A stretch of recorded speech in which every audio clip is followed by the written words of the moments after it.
probably know in technology. Created a French version of TechCrunch.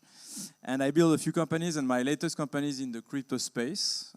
So it's called Kaizen Networks. We have not launched yet the product, but we're building a new generation of crypto wallets, which is the primary software that you need to interact in the space, like you need a browser to interact with the internet.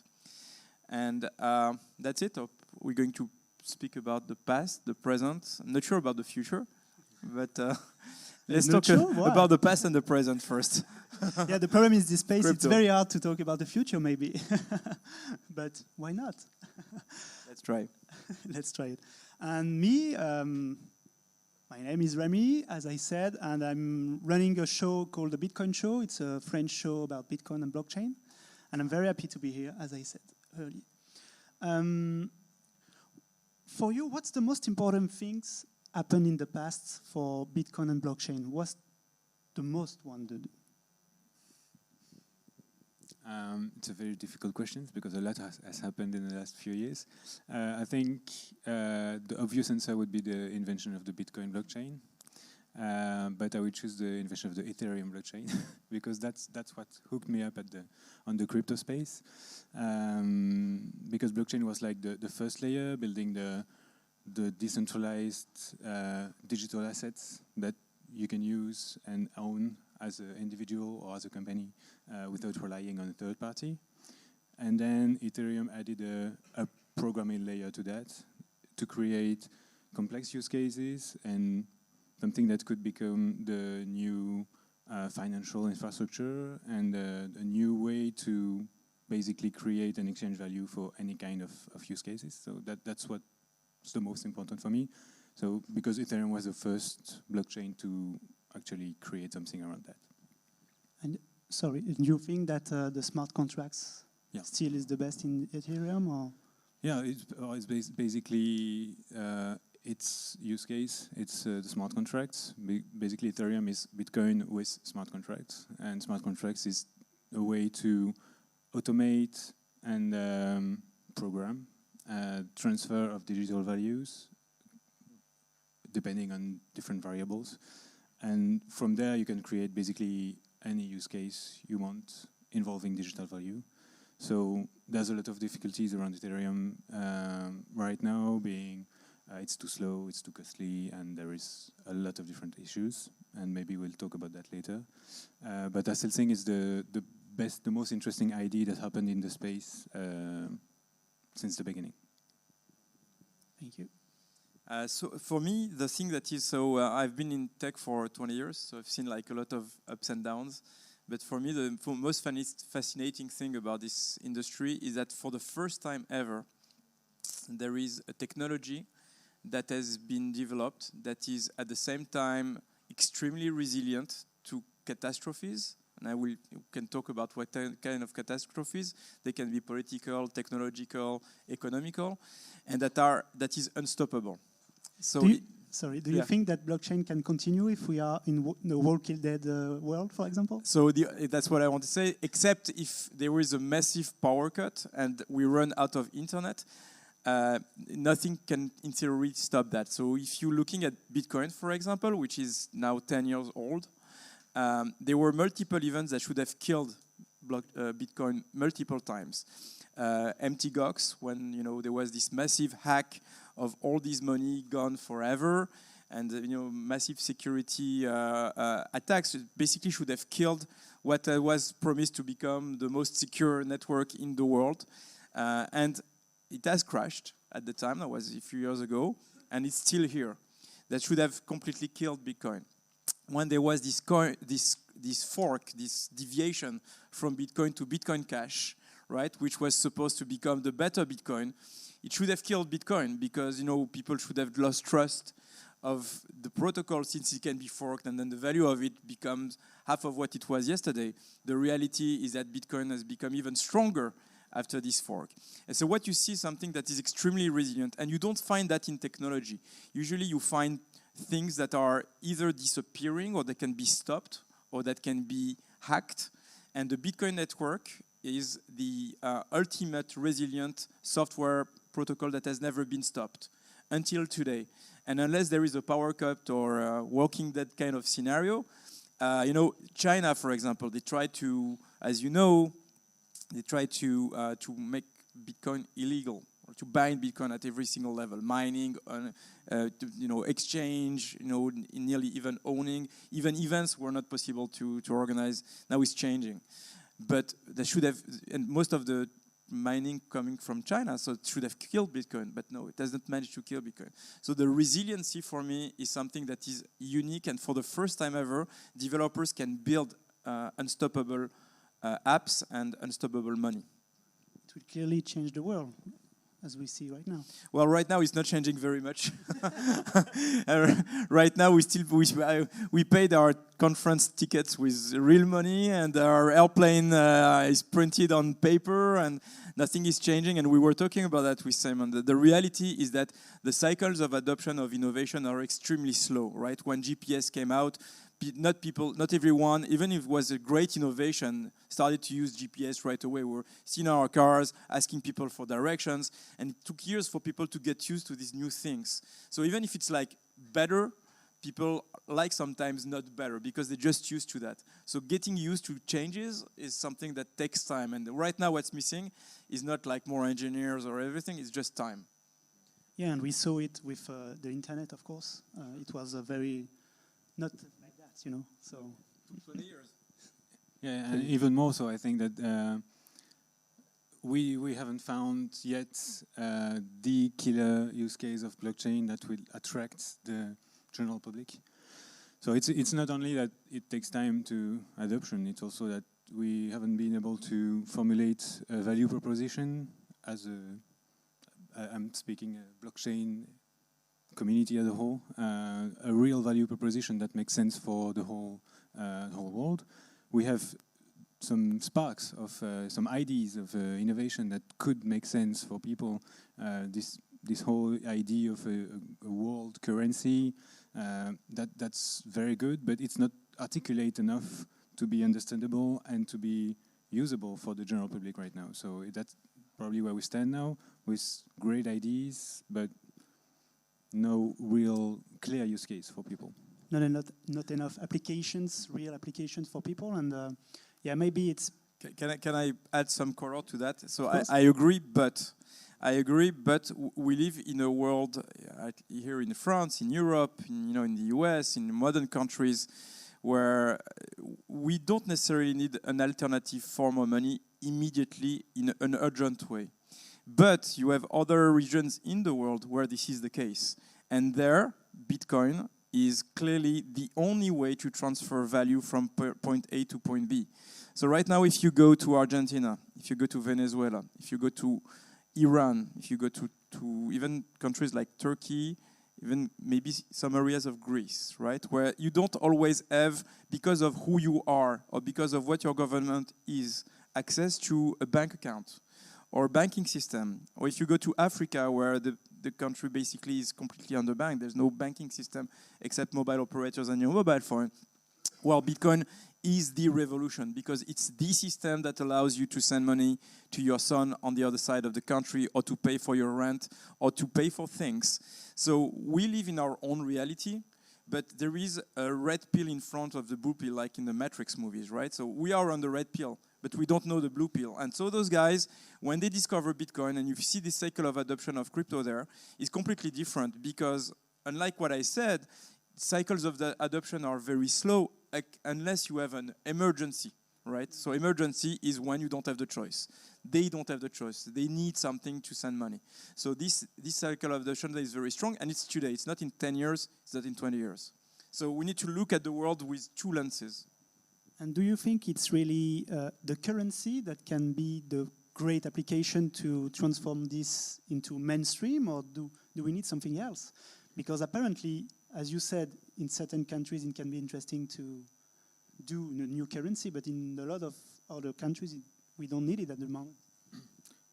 My opinion on that is that the currency, the value proposition of the assets on the blockchain is the core of the value proposition of the technology. So everything that we will build on blockchain will be built around this proposition of digital value.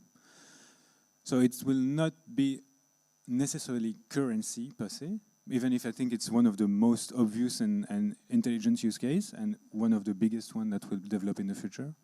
But it can be, you know, a unique asset can be some kind of financial security, or can be some kind of property title for certain assets, or it can even be, and I think there are a few roundtables on that in the afternoon. Identity, because your identity is also something of value, unique, that is very difficult to represent today on the internet, and to avoid duplication and to be secured enough to be able to be used in a lot of different use cases. And I think blockchain can be the support for this kind of use cases. But it's also the most complex use case. The most obvious one is of course the currency, and this use case is not completely developed yet. So probably the first breakthrough that we will see will be on this level already. Yeah, I agree. I think, you know, programmable money, digital or internet money, is going to probably be the first big use case. I think those who will understand it first, actually, paradoxically, are going to be governments, because they will realize that the cost of maintaining a currency is so high and so wrong that they need something that is more efficient. So this is actually starting to get understood.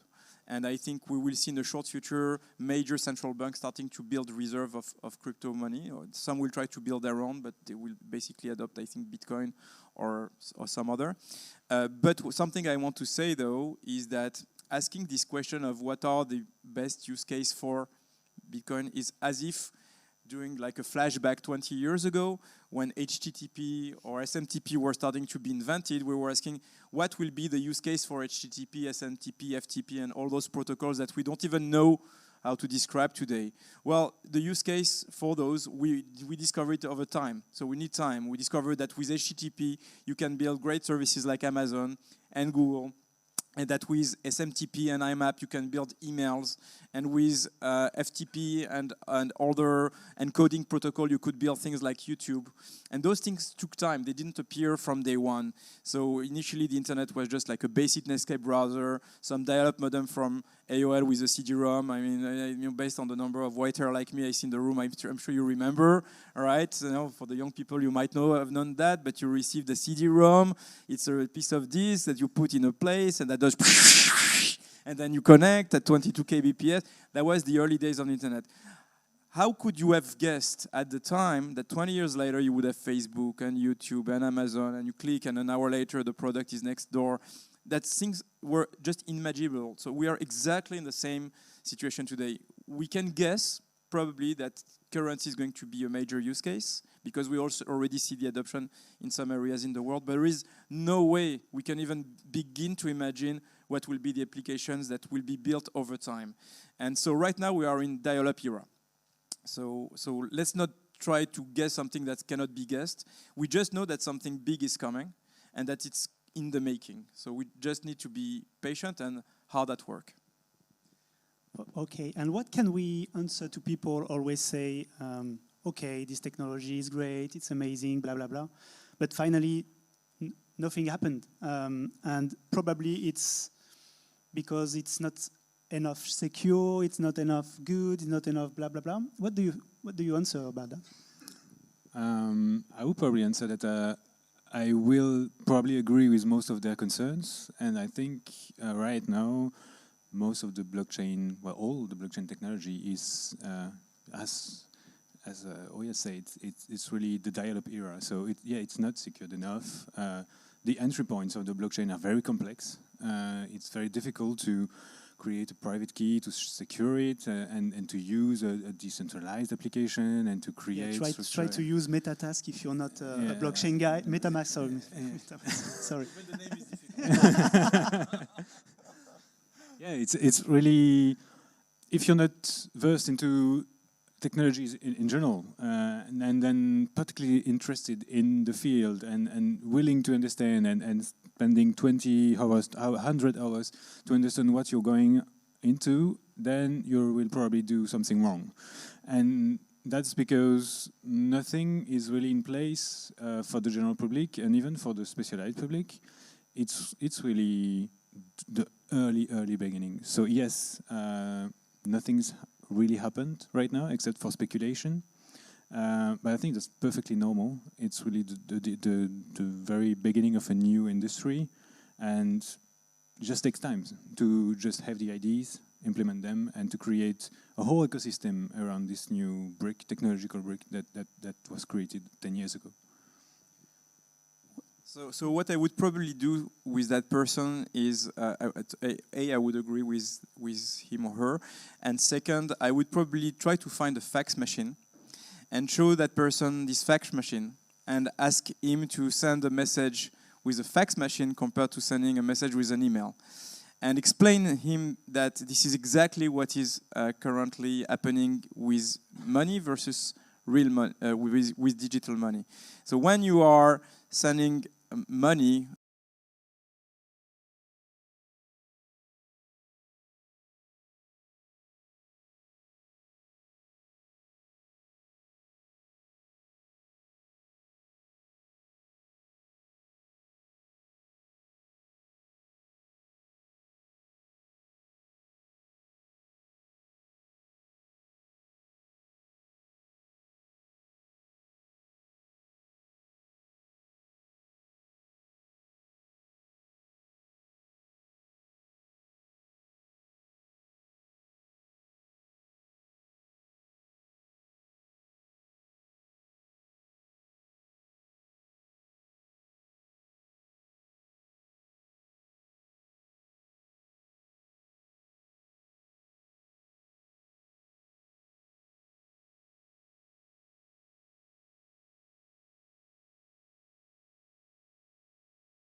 introduce you very quickly.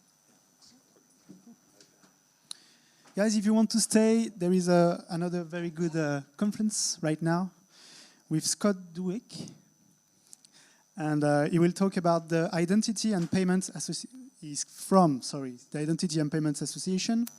And he will talk about healthcare identity and the blockchain and architecture. So, do we need an identity to successfully use blockchain? We will see. Merci beaucoup. Comment ça va? Ça va bien? C'est tout mon français. Sorry.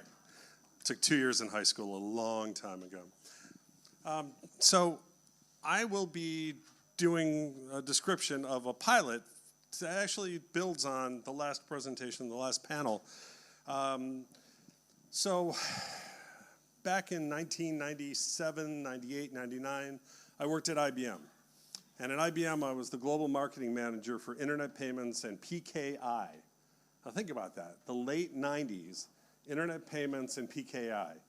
So first of all, what is the blockchain? The blockchain is PKI, where back in the late 90s, we were trying to get governments and banks to become the certificate authority, right, and have everything focal pointed right with the big organizations to take care of that public-private key pairs. Well, along comes the brilliant paper by Satoshi Nakamoto, whoever he, she, or they are, or maybe it's AI. Maybe the machines are taking over. And he figured out how to take that single point of the certificate authority and make it a distributed ledger. So first off, people act like the blockchain is some kind of black magic, brand new. It really isn't. It's PKI with the certificate authority distributed. It's been around for a while, very proven technology.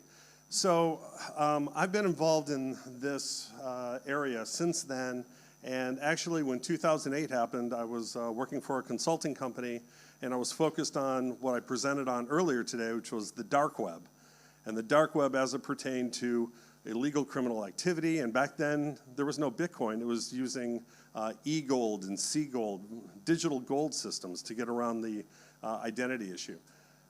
As that progressed and Bitcoin hit, that became the coin of the realm. I actually started the Silk Road investigation, if you remember that, working with Europol. And then I started thinking, wow, the blockchain is fantastic. It's the operating system. Bitcoin is the first application to run on that operating system, but there's so much more that can happen. So I was contacted by a healthcare group that said, hey, we want to do something in blockchain. We don't know what, but it's cool. We want to be part of it.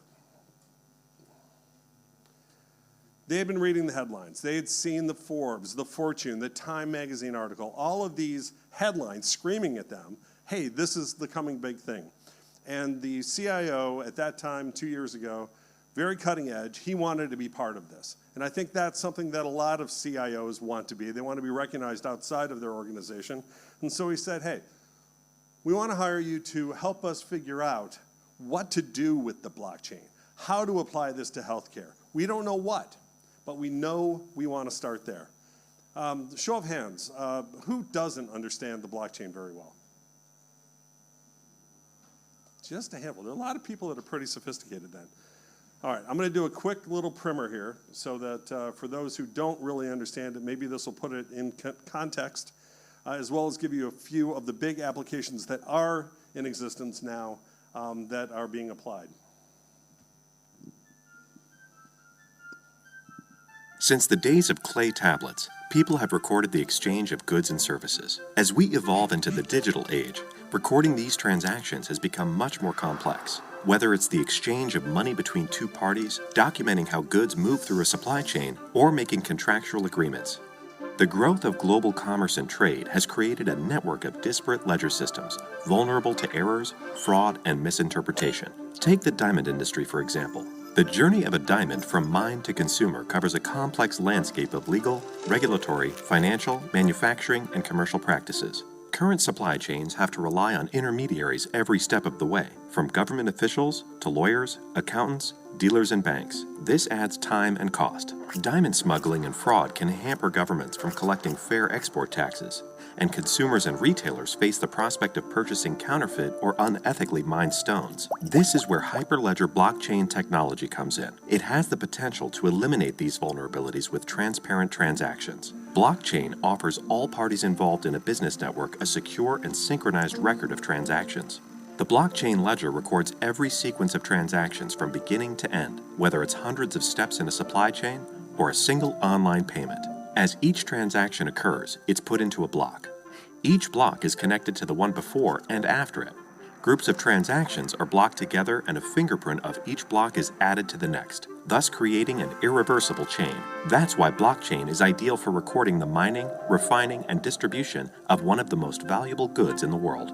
It can trace a diamond's path from the mine to the hands of the consumer with exceptional security and transparency. While blockchain works with all types of transactions, there are three key features that make Hyperledger blockchain uniquely capable to handle the requirements of a regulated industry like diamonds. It's distributed, it's permissioned, and it's secure.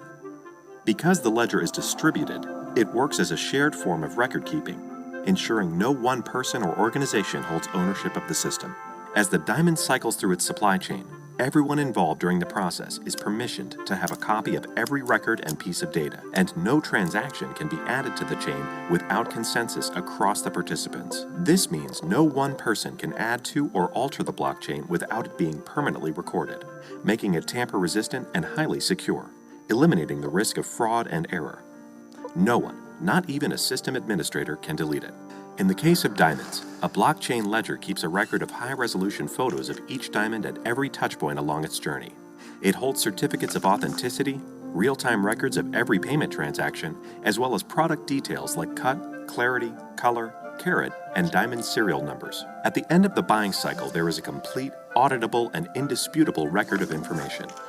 Blockchain technology gives us the ability to transform industries of all sorts, from diamonds to flowers, monetary transactions, or even things like contracts, deeds, records, and other public and private agreements.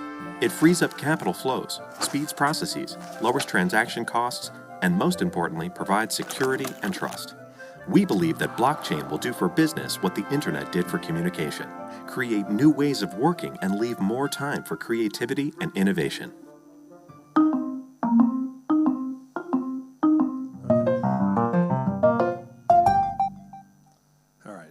So no, IBM didn't pay me. They should have, but nevertheless, I thought it was a good summary. All right, so now nobody raises their hands, right? Everybody understands blockchain fully. You can go out and start programming smart contracts. Good, that's good to hear. So as the hype around blockchain hit, the company that hired me, I think it was just about that peak. And then we did the proof of concept, did a pilot, helped them figure it out, and then we hit the valley of despair. And they decided, oh, okay, this is going to be really expensive. We're going to hold off for a bit. So we are in that hype cycle, the Gartner hype cycle, where we're going to start climbing out of it now. And these applications are going to start to be applied in a very effective, productive way. As I took this company, as I took this group of hospitals through the process of understanding the blockchain and figuring out what they wanted to do, we really had to get together. And so I set up what I call a Shark Tank. Like the American program, if you haven't seen it, you basically have people come in, they want to pitch their product. All of these sharks compete on whether or not to invest and how much to invest. We did the same thing. We had a group of senior people, the CIO and some of his staff, would have different people from different stakeholders within the organization come and pitch, hey, here's what we think the blockchain could be used for. After I did about a month or two of education for all of them. So we got to have those people engage, start to think of how the blockchain could apply to solve business problems within their organization. That led to a really interesting investing by the organization, by the business leaders in the process. And they were basically competing, hey, which part of the organization? I want to be my part to have this proof of concept for the blockchain be applied. And we had a lot of different pitches, ranging from health records to prescriptions to property management. Pretty much I knew where this was likely to go, but I wanted it to be their process. I wanted them to invest themselves in it. So I gently directed this, but it was their decision. The process that we used was, as I said, assembling the Shark Tank. We also then basically reached the conclusion that what they were going to focus on was something even more precious than the diamonds being protected by the IBM and the Maersk example, but its identity. They decided, hey, if we're going to do this, at the basic level, we have to establish identity. So then they had to decide, okay, is this going to be including the Internet of Things? Will it include medical devices, employees, patients? And they decided it was going to be on the people. We're not going to worry about the devices this time. So then we said, okay, if we're going to do that, there are elements of this, and I'm going to walk through the architecture in a moment, that we have to do. And we're not going to be able to do it all ourselves. So we engaged an identity data provider, in this case, ID Data Web out of the United States. And they were able to do the biometrics and a lot of the other that I'll show you in the architecture. We then reached out to a group called Hashed Health that had a community of interest, a lot of companies that were part of it. We used them to develop some other application potentials. And then we created a sandbox to start testing this out. And then after, actually, the proof of concept was successful, we started reaching out to other hospitals to see who would like to participate with us. So this is the CIO slide, actually, from St. Luke's University Healthcare Network. And he used this to describe the process, where you have the sponsorship, right? All the different groups that were part of the Shark Tank. We had that business sponsorship. We found the right size so that we could manage this and expand from here, but we wanted to start off on with something very fundamental, very important to enabling a lot of other applications down the road, and that's identity. I set this up in an agile development environment type approach where we had bi-weekly sprints, reviews, and then would take a look at the whole process on a monthly basis and managed it from an agile development perspective. We had the milestones all set, and then the biggest part that ended up putting this on hold for a few months, hopefully it's about to start again, were resource commitments. We had the resources set aside for the proof of concept, for the pilot. What the resources were not there for was after this was done and they said, oh my God, this works. This could fundamentally change all our business processes. This is going to cost millions. Oh my God. That's the frightening part, is when they realize, hey, this is actually going to work. And they have to change 10 different hospitals and how they all work together, and then from there start thinking about how it works with Epic, how it starts working with Aetna and other insurance companies. That was the big problem, and that's where this faltered. So a quick overview of the architecture. Yeah, I don't have a lot of time, so I'll go through this pretty quickly. This is just the schematic overview, where we have the identity providers, the different components, the different peers. I think actually the next one does a better job. First, we looked at the patients and for the employees, actually. And what we looked at doing was creating a registration authority, just like so many of you have done in the smart card world or other identity spaces, where they were going to use their existing hospital infrastructure, doctor's offices, the emergency room, to allow people to come in and register, right? Have their identity documents, grab a biometric, facial recognition, quick picture on just a regular webcam, perhaps a fingerprint, and that would set up all the components that you need to do a risk-based assessment on what is needed to verify that person. Then that is going to be taken in and provided to ID Data Web. ID Data Web then will provide a search capability to go out and check against a whole bunch of different databases and just basically create a checklist that those have been checked and we know who that person is.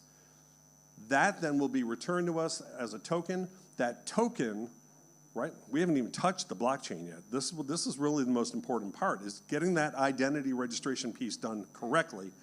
You take that token from the third-party service provider, that's what's going to be wrapped up and be the genesis block for the blockchain for that patient and put into the system.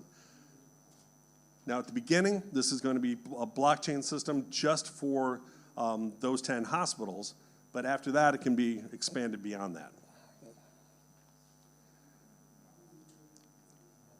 This takes it from within the St. Luke's HR system and then can expand that out to the EPIC system, the healthcare record management system.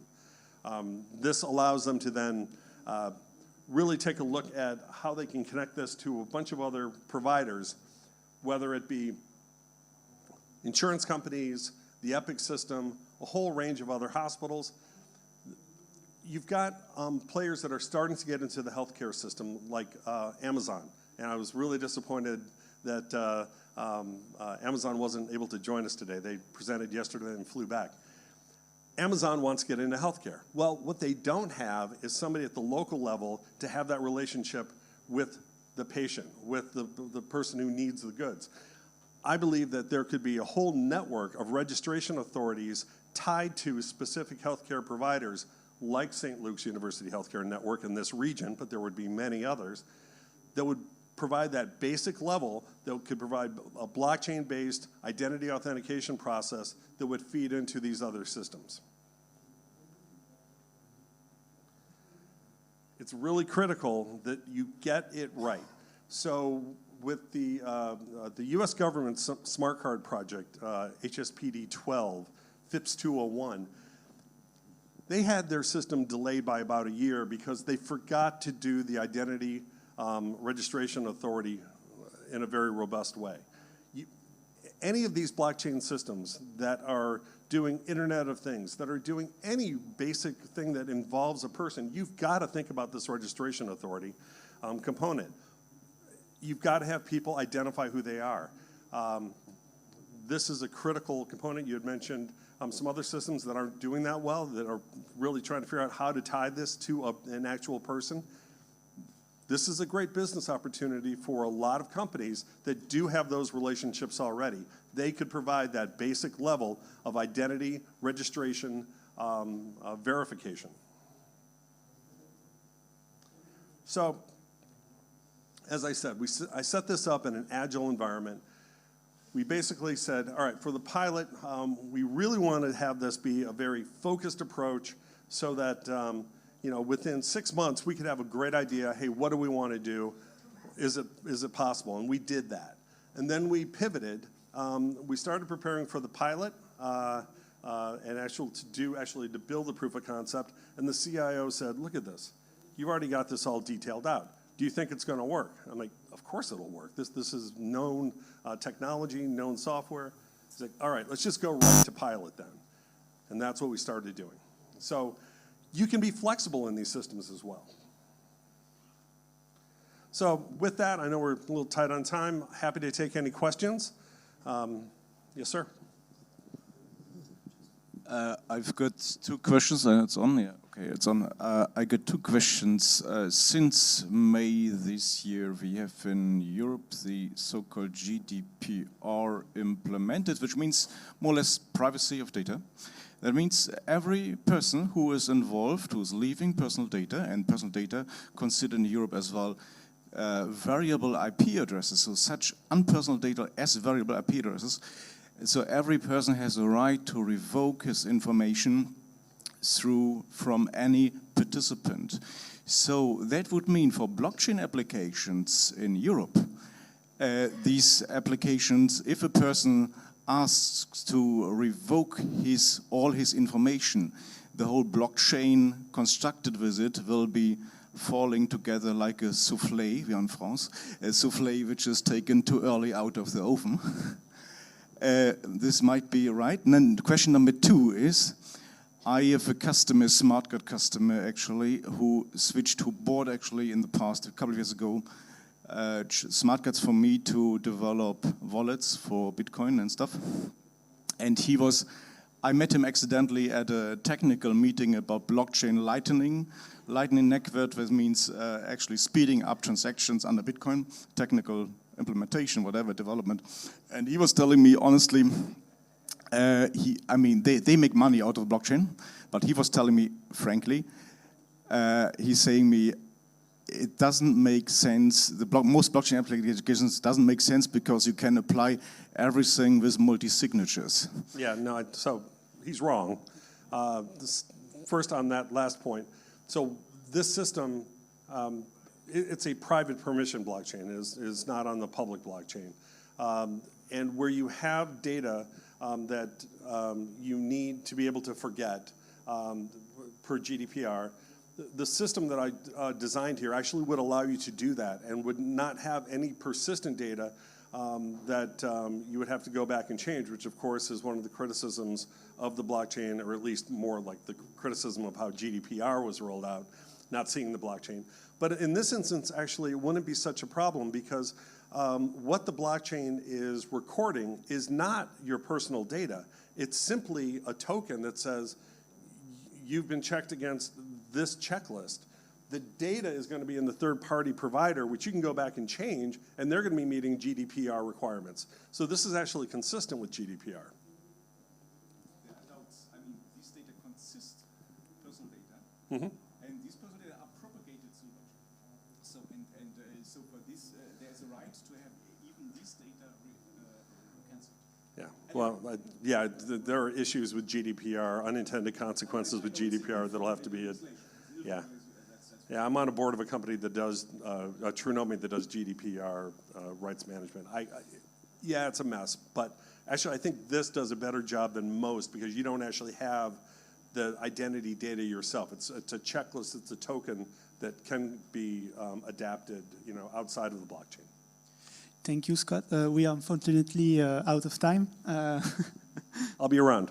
Sorry. Thank you, Scott. It was great. You can have a warm. Healthcare is very important.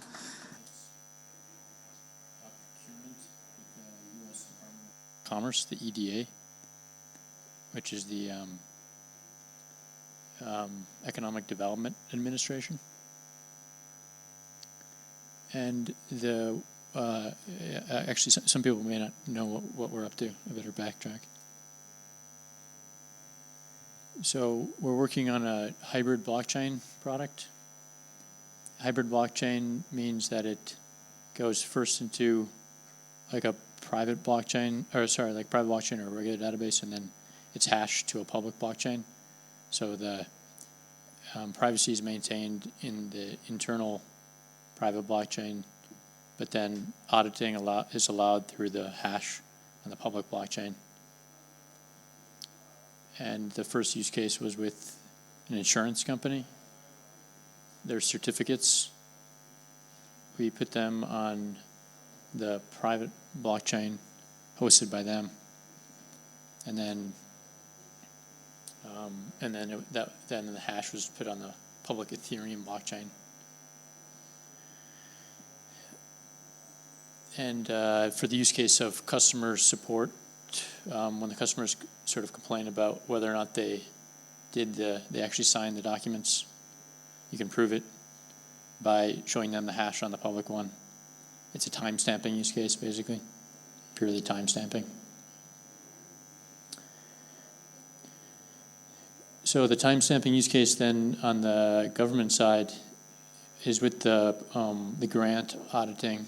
So when you do a bid for the grant, it has to be done before a certain time. So you submit the bid, and basically there's an issue of the grant awarder maybe not following the rules, awarding a grant is different than the one that was submitted, or et cetera. So the use case is to timestamp the bid. So later on, you can compare the document later, hashing it and compare the hash, and you can prove that it was submitted before. So anyways, with the EDA, it's with in Atlanta, Georgia. Use cases, procurement auditing on grants there. We're looking at Hyperledger with this one. So the difference here is that with Ethereum, there's issues of scaling and also issues of multi-parties. So essentially, with Ethereum, we used a product called Chainpoint right here.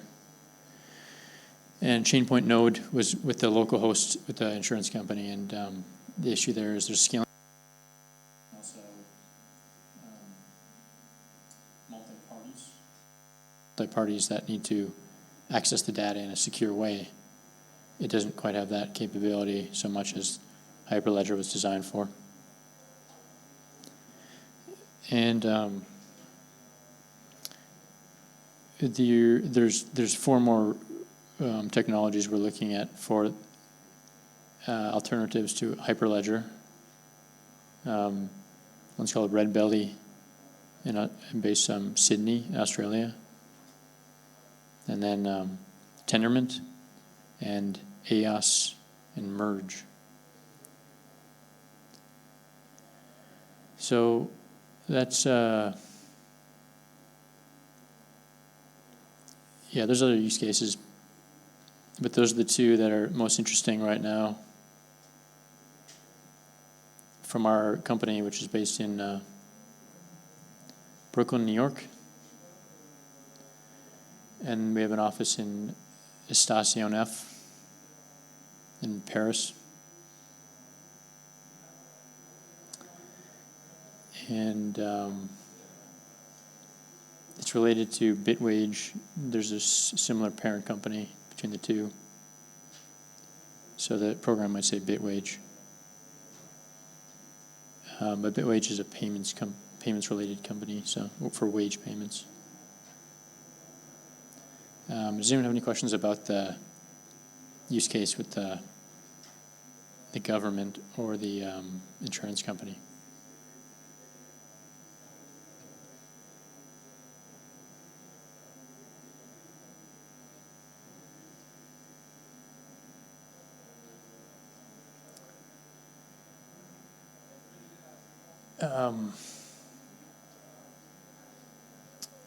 Yeah, that's pretty much it. Yeah. For you, what will be the future of work in, let's say, 5 to 10 years? One thing that I find somewhat strange is how everybody works from home, especially in the U.S. I think that that's actually kind of strange. No, working from home. Home-based work, yeah.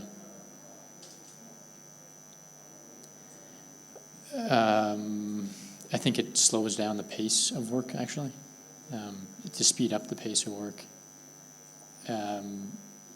Perhaps working not from home could be advantageous. And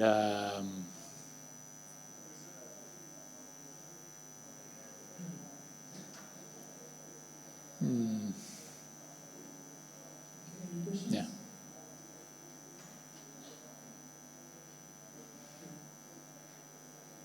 So thank you, John. Yeah, thanks. Do you have something else to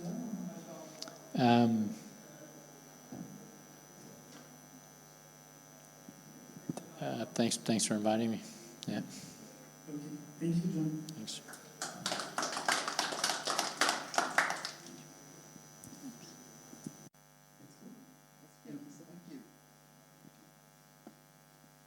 So, welcome everybody.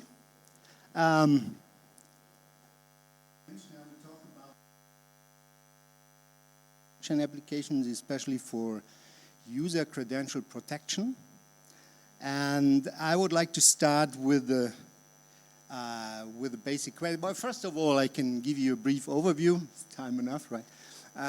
So I will start with the basic question. Then I will talk about why security is so important for blockchain systems. Why should it really be hardware-based security? I will come to that point. And at the end, I will talk about how you can design a blockchain application with sufficient security. So let's start with the question.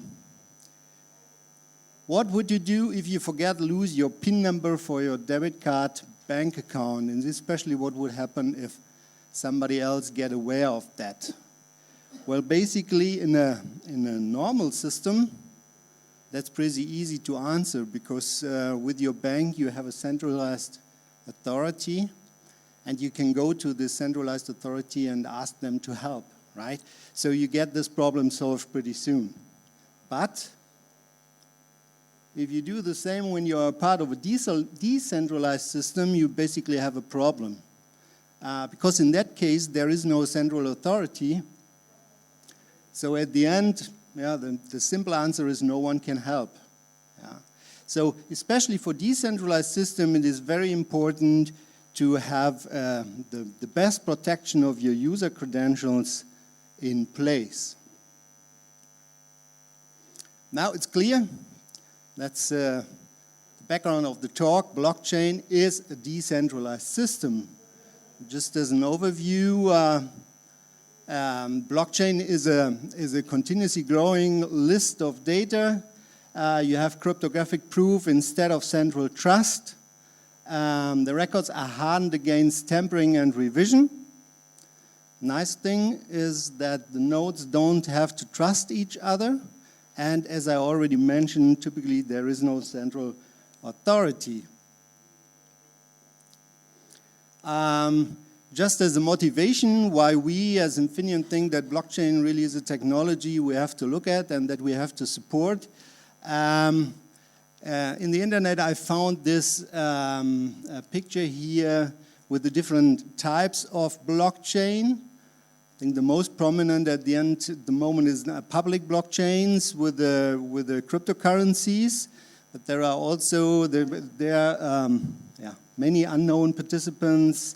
Typically writes by all participants, reads by all participants, and for the consensus you have this proof of work. But there are definitely also others like consortium where you have known participants from multiple organizations. Read may be public or restricted, multiple algorithms for consensus, and the last group, private, which is defined here as that you have known participants from one organization, you have write permissions centralized, reads may be public or restricted, and multiple algorithms for consensus. Already mentioned the most prominent one at the moment seems to be cryptocurrencies. This is something I found in the internet today. There are already 2,100 different cryptocurrencies known. This is just a few icons of these cryptocurrencies.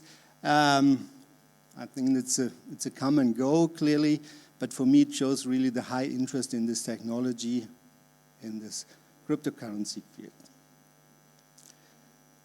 So the conclusion out of that is we think blockchain is really here to stay, but it is not only cryptocurrencies, right? There are much more applications out there, just listed here very briefly. This is asset management, supply chain, electronic voting systems, streaming applications in the energy sector, insurance and healthcare, and much more to come. So why is security so important for blockchain systems? Well, this is somehow the flow, what happens if you interact with the blockchain. There is a user, and clearly stated user here means that this is not necessarily a human being. It can be also an IoT device or anything else that wants to place data in the blockchain. So the user generates a transaction, he signs the transaction, and then puts this transaction into the transaction pool. And out of this transaction pool, the miners will select different transactions, bring it together and build a block, and then put this block into the blockchain. And if you have a public blockchain, During this whole process, even in the transaction pool, it is possible for all the other nodes to verify whether this is really a valid transaction. So the signature is really the most important thing that is coming up here, and this really proves the identity of the user, device, or whatever brings data into the blockchain. So, just written down here, if you want to interact with the blockchain, there are two things you need. You have to generate a key pair, and the public key you have to communicate to the world so that everybody knows it and can verify what you are doing there. But the private key, this is definitely something you really have to keep private, because that's your identity. Yeah? So if you lose your private key, all assets are lost in a way that you cannot do anything with it, right? And if you own a lot of money, but you cannot pay with it, it makes no sense. Or if you own a house, you can keep the house, right? But you cannot sell it if you don't have a private key anymore. Even worse, if your private key is stolen, the attacker has full access on your assets, right? He can do whatever he wants with your assets, and clearly stated, what he will do in the blockchain are valid transactions. Yeah, because he is aware of your private key, he has your identity. And the third point here, which makes it even worse, blockchain transactions cannot be undone. So what is in the blockchain will stay there, right? So therefore, it's clear that the private key is really the most sensitive part of the story, and this has to be protected by the best possible protection level, which is hardware-based security, and I will explain now why. That's the third point, hardware-based security. There are different attack classes, so you can do with software attacks, even remotely. Then you have these micro-architectural attacks, for example, Spectre or Meltdown, where you make use of resources that are shared between a secure and an unsecure part. And you have physical attacks, and these are really very special, because here the attacker has really access to the device, to the chip, where you have the secrets stored inside, and he can do whatever he wants with this piece of silicon, right? So if you now look on the different possibilities to store this information, if you store it in software, which means you simply store your private key on your computer or your mobile phone, then you are open to all three possibilities in terms of attacks, right? So a software attack can learn about the private key very simply, and even the others are definitely possible. The second possibility you can go for a trusted execution environment, where you somehow really separate different levels of writes on a CPU between a secure part and an unsecure part. This should give you pretty good protection against software attacks, but you're still open for micro-architectural attacks and definitely physical attacks. Only if you really go for a security controller that is made with hardware-based security, then you can gain a green icon here in all three lines. Yeah. Because the security controller has even the necessary countermeasures on board that you need in order to get a level of protection against physical attacks. Questions? What are now physical attacks? I've listed it here very briefly. Physical attacks are separated into three different classes. The first class is observing. So what you are doing here, you look for side channels that the chip will generate during calculation. So for example, the time that the chip needs to do the calculation can be a side channel. The electromagnetic radiation of the chip can be a side channel. The power profile can be a side channel. So there are several different side channels that an attacker can really reuse to learn about the sequence inside the chip. Yeah? The second class is manipulating. So here you really can think about just getting the real silicon in your hand, putting needles on the silicon, make some FIP preparation of the silicon in order to learn about the secrets. So a lot of possibilities here, and you need dedicated countermeasures in order to get a protection here. And the last class is semi-invasive, typically known as fault attacks. What you do here is you induce faults into the silicon during operation. Yeah? And this you can do, for example, by overclocking, by glitching the power supply, by inducing local heating, light, whatever you can use in order to make the circuit doing a calculation error. And with this faulty output, an attacker can learn about the secrets once again, right? So you need dedicated hardware called hardware-based security chips in order to be protected against these attacks. So, question now, how to design a blockchain application with sufficient security for this user credential protection. First of all, it's really important to understand that this is not only for Bitcoin and not only for human beings. This is really for all devices that want to place data in the blockchain. So this can be devices in logistics, containers, for example, right, that you would like to track in a blockchain. This is consumer, smart home, everything that comes with that. This is automotive and mobility. A lot of approaches seen now coming up from the automotive producers like BMW or whatever, right? Cryptocurrencies, pretty well known. Also asset management and asset and contract management, and at least energy. Yeah. So all these would need this hardware-based security controller in place in the devices where you really identify the data and bring it into the blockchain. So how can a system integrator that want to do the right thing here to have the security level, how can the system integrator work? And this is shown here. If there is a new idea for a blockchain application, right, you have to make sure that from the very first beginning, you even think during the conceptual phase to include these security components in your blockchain application, right? And it's really a nice thing that when you very easily and in a very fast time, you can build the first prototype in order to see it up and running. And in order to do so, what you need is some kind of tool support. Yeah? Some kind of blockchain security starter kit. And just mentioned here, if you want to see this kind of starter kit really working with real Ethereum transactions and smart contracts, come to our booth, you can see it there. That's the picture of that.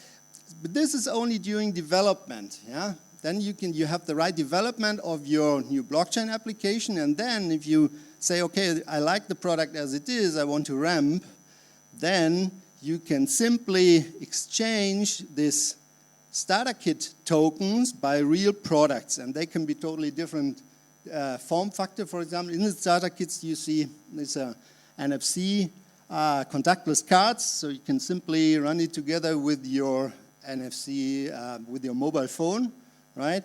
But then for your final application, really to ramp it up, you can, for example, for a ring, you can stay with cards, but you also can go for embedded devices that you integrate into the IoT devices. Yeah. And with this, basically, that's already my end. So thank you very much for your attention. And once again, mention if you're interested in more details on that, come to our booth.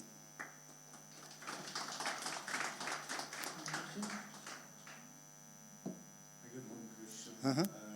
What type of cryptographic method did you employ in your starter kit and in your tools? Is this using the same elliptic curve as employed in Ethereum or other major blockchains, which use all a very specific elliptic curve? Right. Do you have this already implemented? We have already implemented several of these. So Bitcoin, Ethereum is supported, but also some others. And the idea with the starter kit is really, this is, let's call it the minimum viable product, right? So what we would like to do is to learn what is really requested, and then we just make the next release and add some new functionality to the starter kit. But already now, I would say you can go for nearly half of the blockchains that are out there. Any other questions?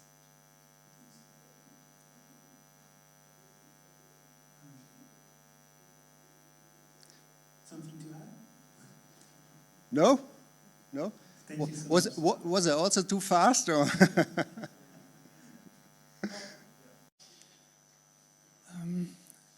And now at 4 we will have Andrea Casglion from In-Access Tech.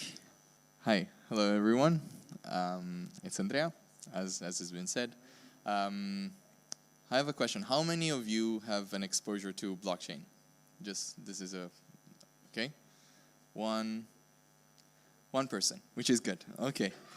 So, first of all, we would like to start explaining a little bit what is that we want to achieve with Nextech. So Nextech is a company that has developed a framework to enable centralized companies to shift into decentralized systems. So if you want to leverage the power of blockchain, we have now a way for companies and banks, insurances, and centralized services and entities to leverage on those infrastructures. So we all know this. We've all had the problem of remembering username, passwords, and we hate it. Okay, so that's one big problem. And this is another thing that it's very important to mention during the conversation. We'll be talking about this, the fact that increasingly more people have been hacked and centralized services have been hacked over the past years, and it's terrible. So companies have to spend a lot of money to secure their infrastructure and to make sure that no one gets in, breaches, and steals clients' data. So the login, it's what we have here. It's one use case of the development stack that we created. It's the login is user friendly for companies in order to avoid using username and passwords. We have created a way to have the customers own their own data. So now, when we're moving towards the idea of self-sovereign identities. Self-sovereign identity, that means that I am the owner and the sole owner of my own data. Now, what happens when I give my data to other people today? It sits on someone else's server. So if I want to log in to a company's to a service, to a certain service, I will have to use username and password to access those data, to access that service. So we created easy login procedure that uses blockchain. So the transfer protocol the communication protocol is based on blockchain. The type of blockchain that we use, for who's familiar, is based on Ethereum. So if you know Ethereum, you've heard of Hyperledger, which is the closest competitor to what we are doing. So we have a permission blockchain, and we enable the users to store their data on a decentralized storage layer. So we don't own the data, we don't store the data. It's the user that is fully owner of its own data and decides who uses that data. So we all had the problem with GDPR. So everyone knows GDPR and the problems, especially if you're from Europe. Now you're immediately GDPR compliant because the user has the possibility to say, hey, I want to grant access to my data, and one second, I think I also have some. Nope, I will show you at some point. If you want to come by our booth, we can show you the live demonstration. But effectively what we do is we can share the data with a certain service provider, and then if you want to have the right to be forgotten, you just click one button and you revoke access to your data, and no one has your data anymore. If they stored it on their servers and you revoke the access, then you can sue them, and they have pretty big fines. So that's the concept of owning data is very important. I started this conversation saying that my name is Andrea, but who of you can swear that my name is Andrea? No one, because you trust people. You trust people, and by definition, this is a fallible system. It's a corruptible system, and there is nothing that it's giving you a guarantee 100% that my identity is Andrea Castiglione, and I come from Italy, and I'm 27 years old. No one can give you this certification. I can tell you this, but you have to trust me. So in shifting the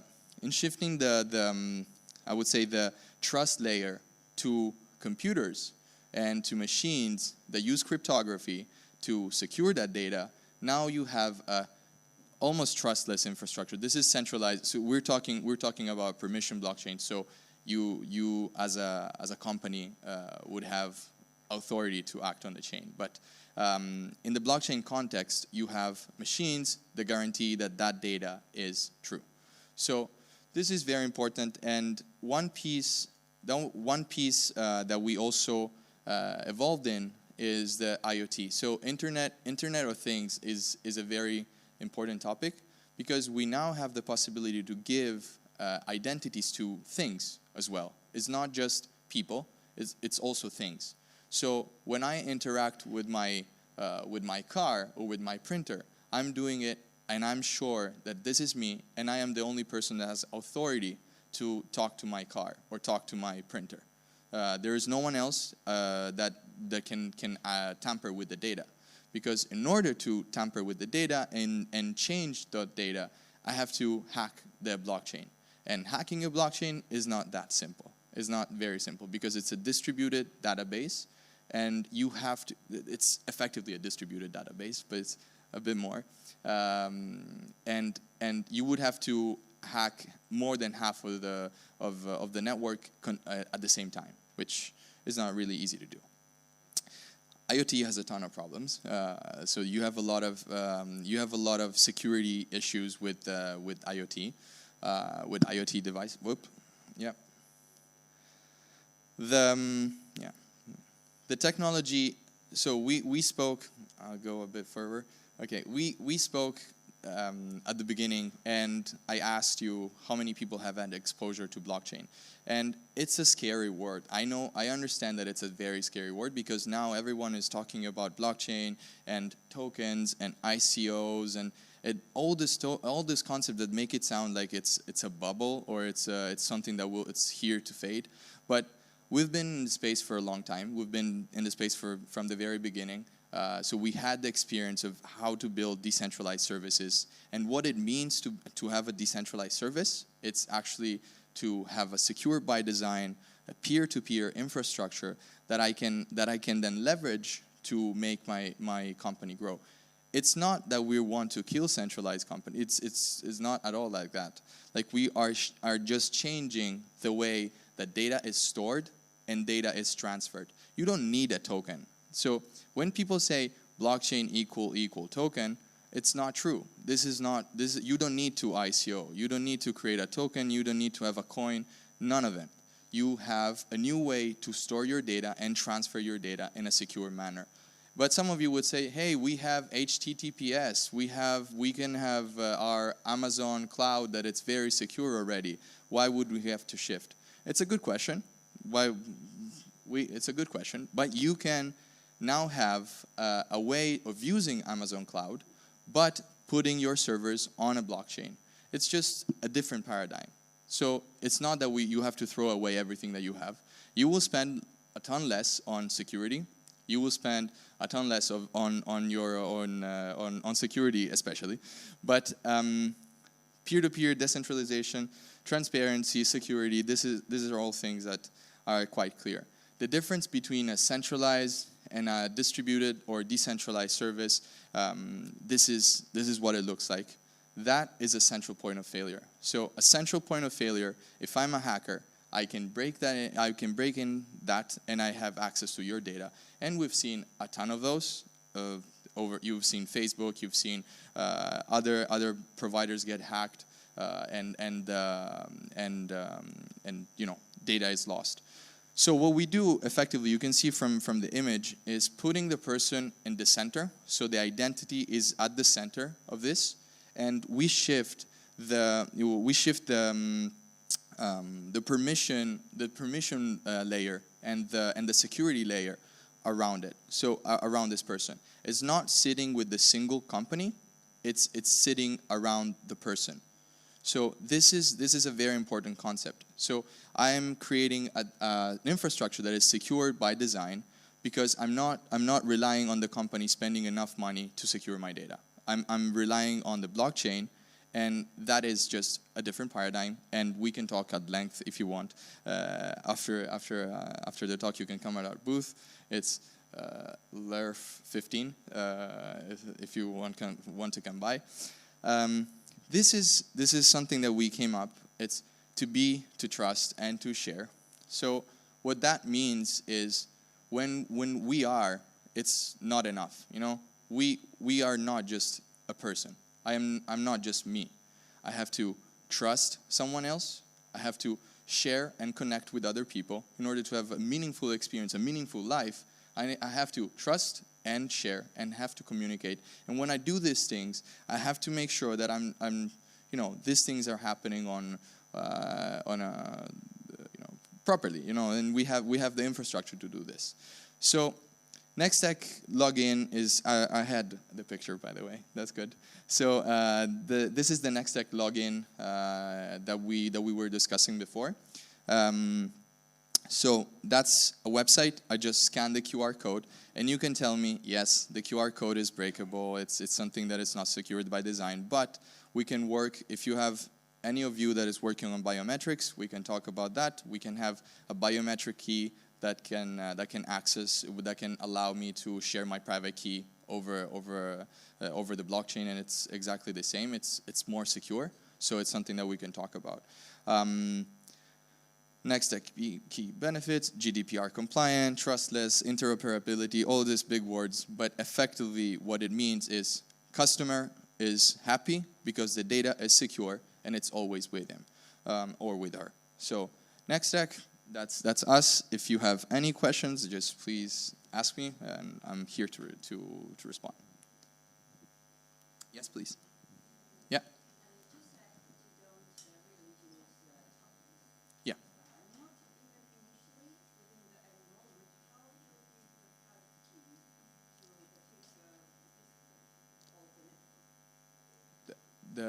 I'm not sure I understand the question. So what I said is we don't use tokens in the sense of like digital currencies. Okay.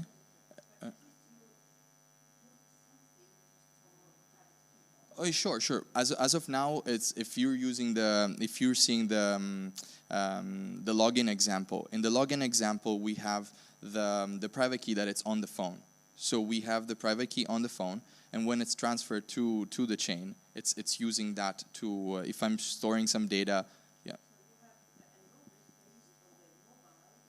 Yeah. Yes.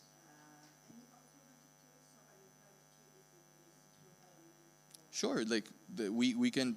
As of now, we just have you know the first development. Mm-hmm.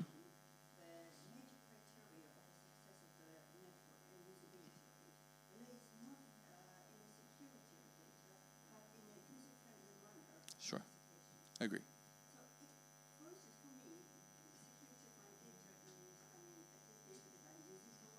Mm-hmm.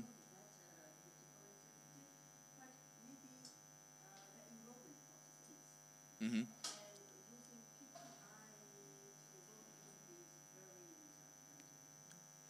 Well. Mm-hmm. Mm-hmm. Mm-hmm. Mm-hmm. Mm-hmm. Sure. Sure, but I ask you a question, if I can, so we make it interactive. So let's say, would you like to have one identity that kind of rules them all? So one identity that has the possibility of giving you access to different types of services, and with that single identity, if I'm sharing data with you, maybe I want you to know that when I was born, and also my MasterCard number, because I need to share that information with you. But maybe I don't want her to know what is my MasterCard information, and no, I can choose. I have the freedom to choose, and you don't have to have multiple logins, multiple identities, virtual identities that are sitting somewhere else, which is opening up a lot of problems. It's not. I understand that most customers are not concerned about their data, but I think we should be more concerned about our data, and that's.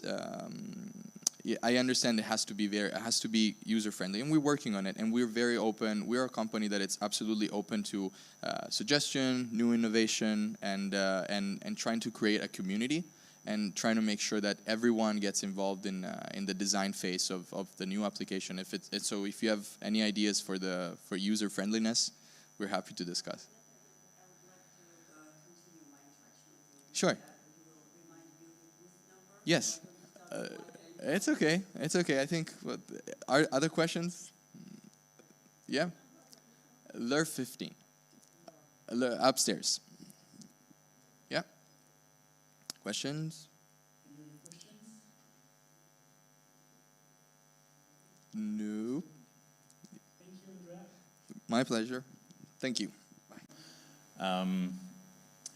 Ours is improving Ethereum just by scalability, so so that you can pay within a second, where with Ethereum it could take hours when the network is blocked. It means also it's much cheaper, and we can use real-world data, which are oracles that are directly built into the blockchain, so you can produce different types of oracles or of smart contracts that are not fixed, but they change depending on outside data. So, for example, on weather data, then you can do different types of agricultural contracts. For example, if you're for a trade company, or of course, the same as on insurances or exchange rates. And the nice part is, of course, you could also do this with other blockchains, but the more parts are built directly on the blockchain itself, the faster it works, and the less human mistakes while programming is possible. And the second thing, which is important, and also important to what I'm going to talk about, are state channels, which is at the moment many transactions, most blockchain are on the blockchain, but state channels is when you open a chain which is between two people, all transactions are signed. That means they go instantaneously and are only written on the blockchain.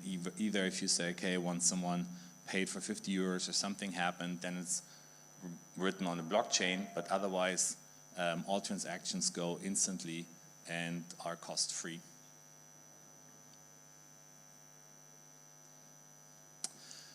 So we fear, as kind of a blockchain infrastructure provider, we fear that the hype in blockchain, and there are very good use cases. I mean, securing identity, you have just spoken, then past records that cannot be tampered with. It's also taking out the middleman, and by that, actually really owning what you own. But it's extremely user unfriendly, as I show. And on the other hand, you have user-friendly smart cards that many people are using today. They know how to use them. It's part I think, of everyone's daily life. And they can be enhanced with ID, authentication, payments domain use, IDs on passport, but actually you can enhance one single card to have all those three, and additionally that they understand smart contracts because they are linked to the blockchain. Linking those two up, you would actually have finally a blockchain system that people use in their everyday life. And that small changes or very nice, user-friendly, here games, or as said about NFC cards, can lead to extremely fast adoption. And this is what we need for blockchain having a real value. Can be seen, for example, at Fortnite or at NFC credit cards. Because what we're seeing just a few years ago for blockchain, this is how people made transactions. So they had literally to type in the PGP interface, the private key to whom they want to transfer it. So it was absolutely unusable for the average human being. And even with Ethereum didn't provide a wallet for a year. It was then the community who built a wallet, which is my Ether wallet, still the one that's mostly in use today. The problem with my Ether wallet is it was, of course, much better than the actual editor, but it's still an unsatisfying user experience. And when it's not really clear what you're doing, you have people who are not like tech savvy, phishing happens. So these systems were then attacked in various ways. People just sent a slightly different address. DNS servers were hacked. People were told, hey, you own this coin, so you get an airdrop, which is basically free coins. Just state your address and your private key, so we can access it basically and deposit it there. And last but not least, alone with Bitcoin, 20% of all tokens are literally lost nowadays. They will never reappear because people either threw away their hard drive, mostly their private keys. That's roughly in today's value. Depending on the Bitcoin course is today, the Bitcoin price, it's 60 billion US dollars. Out of this, that it was so difficult for people to actually use cryptocurrency and put money into,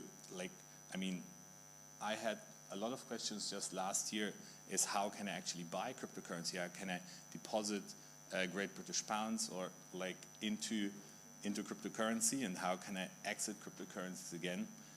Coinbase made their biggest strides, where they said, okay, you will use us as you used any other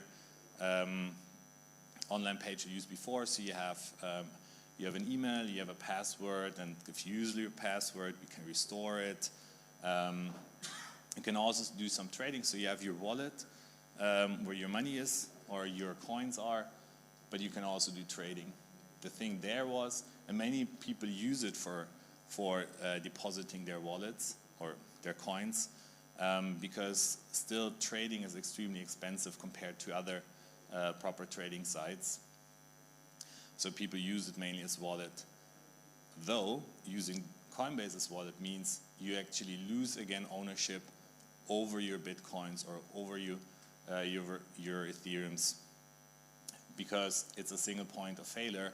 And if you, for example, it happened to a friend of mine, he went to Cuba, made a transaction through Coinbase, they blocked his account, and it took him 9 months to restore his account. And he was not even Cuban. But then imagine you are Cuban, or you are a dissident, or you're a political activist. Again, this was not the idea of a decentralized system where people own their actual tokens or money or identity. Other examples, the Cyprus bank crisis, where deposits over 100,000 euros were confiscated. Mt. Gox, which was another trading. So most trading platforms offer wallets, such as Coinbase. Coinbase was just the one with the best user experience. And it got hacked twice. Today's worth of the stolen Bitcoins is roughly $1 billion. By then it was 160 million. Not something we wanted. And this is this on the one hand, nice idea of a decentralized system. You can't tamper with the account, and you can't lose your money, and it's really your power, was with how people are actually using it, because it's so complicated, is not the vision that was envisioned by inventing Bitcoin and cryptocurrencies.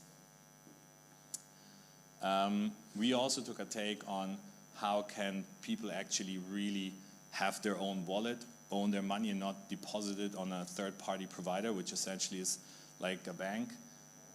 So this is, for example, Eternity's wallet, where they can just share their keys over a message over Twitter, and which will make phishing difficult. And yeah, again, a nicer user interface. Hardware wallets is the first time it's where people have not something in software, but it's something they put into their computer. Not a nice experience, super safe, not a nice experience, so you don't have the adoption that you have with Coinbase. So the actual adoption kind of where we see that in the next 1, 2, 3 years, you have tens of millions or maybe hundreds of millions of people using it are smart cards. And there were already few attempts. So the first ones, you actually only had your private key in it. So that means if you hold it to a reader that can read out the private key, it's very portable. It's sort of like the Ledger Nano S that I showed before. And then kind of for special cryptocurrency systems, you can pay with it. But you couldn't pay with it in a store. If you go then to the second ones, they had a built-in NFC chip already. So that means you could pay with your cryptocurrencies, you could actually pay in a store. But it still had no biometrics and not fully standardized. But actually it is a really big step forward, because we already see now third generation smart cards where you actually have you have to unlock them with your fingerprint. You have kind of additional sort of facilities to prevent, that there's a physical, someone basically comes and tries to rob you, that depending on what finger you hold on the smart cards, it shows you a different amount. But this will be kind of, as we've seen with NFC cards replacing normal standard credit cards, we see that this type, third generation with biometrics, will also replace or can replace very fast the standard NFC cards. And this is where then cryptography and with it kind of the blockchain behind suddenly has a mass adoption, and suddenly people are using it in their everyday life, and they're not saying, yes, blockchain is for trading and some bitcoins, but you can't actually do anything with it. They will have it, and once they kind of start using those cards, because they're, there's the example on NFC compared to non-NFC, once they have it, and they're linked to blockchain, they have basically full power and full control of really their own money. They have full control of their identity, which is kind of for us sitting here in Cannes, which is like Cannes itself is like a privileged city, and we are probably very privileged, but in other societies, this is extremely important. But it also gives kind of some nice use cases. It's like the phone that you can use it to unlock a car sharing car, you can use it to unlock someone's house for a certain time. You can use it, for example, to drop a box. You can use it, hopefully also, here's of course the state is always slower, to cross borders. So you will have all these kind of promises that actually blockchain once gave, that it's decentralized, no one will pamper it, no one will take away what actually belongs to you, and promises will be kind of hold up. This actually will then start being adopted by the public. And then you have, again, kind of a more positive outlook on blockchain, and it will also accelerate all other developments that are kind of have been built now through ICOs. So kind of our,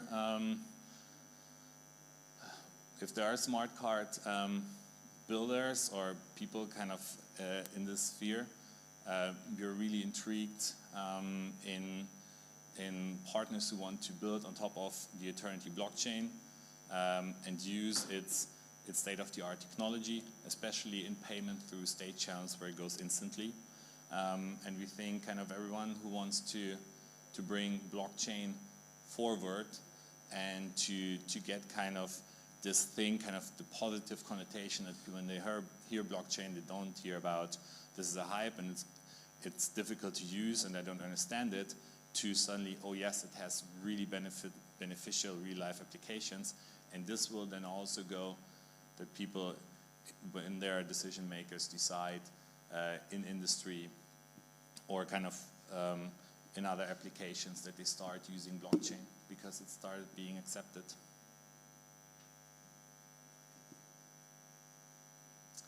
Thank you. Thank you.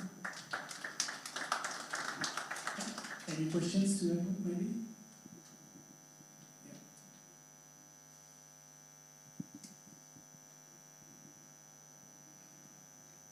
Hi. What do you have in mind when you are writing about second generation being point of sale ready? What's the difference between, in your mind, between the first generation of smart card being not point of sale ready and point of sale ready? Yeah, so kind of, for me, it is, so the first smart cards were really just there to transport your private key. So you always need, you always need your private key to sign your own transactions in a blockchain. And the first generation smart cards, literally, that was what they were made for. So if you go to any shop, you couldn't really pay for it. So you had to have specialized systems where you could use those cards. Whereas when it's POS ready means you have now sort of credit cards, but which are backed up by Bitcoin, and the smart contracts behind it, they run the way, or that it's being converted at the rate, and then kind of you have dollars, and then you pay with it. That's not related really with point of sale. It's more the job of the bank behind the smart card. Because there is no change inside the point of sale, no real change. Exactly, the point of sale doesn't change. The smart card either. It's the partnership with the bank, like in delivery or something like that. Are you talking about something like delivery? No. So I think FuseX was a good example. Yeah, what they do is so you only own kind of Bitcoins, yeah, and they enable kind of in that time of transaction, they make only the conversion from Bitcoin to US dollar and then can transfer it to the merchant. So there's no one kind of holding it in between. There's just this conversion being done by, for example, FuseX.